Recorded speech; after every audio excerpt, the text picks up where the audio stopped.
Alright, what's going on, everyone? We're about to take the head off of my motor, and we got this new head right here to go ahead and put on it, and we got some other stuff to show you, so let's get into this video.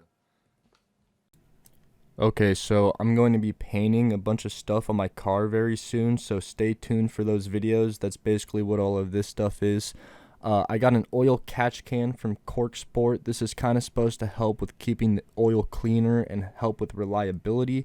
This is also what I got these coolant hoses for, is supposed to help with the reliability and hopefully, don't have any issues with coolant hoses anymore. This is the new head I was talking about. I bought this off Facebook Marketplace used, and mine was obviously busted if you guys saw my previous videos. So we're going to be taking the head off of the broken head off of my short block, and then we're going to be putting this new head on it so I can send it to the machine shop and they can do all of their work.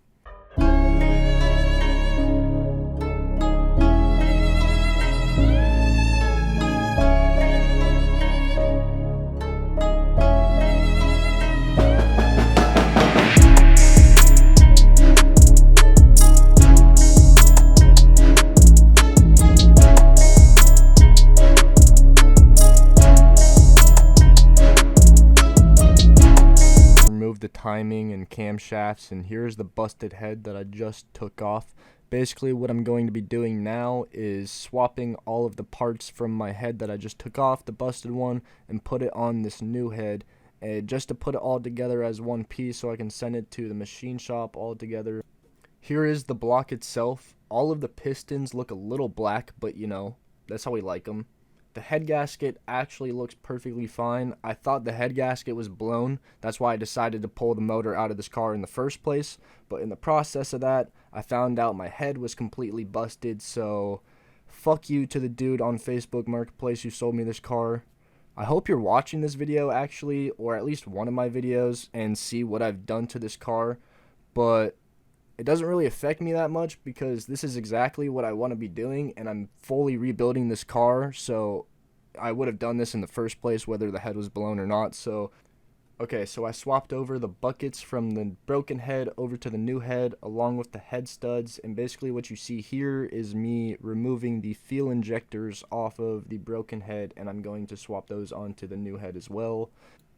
I've been talking to this machine shop, Speed Performance. They're pretty well known with building these motors and, these cars. So we've been talking back and forth a lot recently, and we're just basically trying to figure out exactly what we're going to do to this motor, from the bottom end to the head.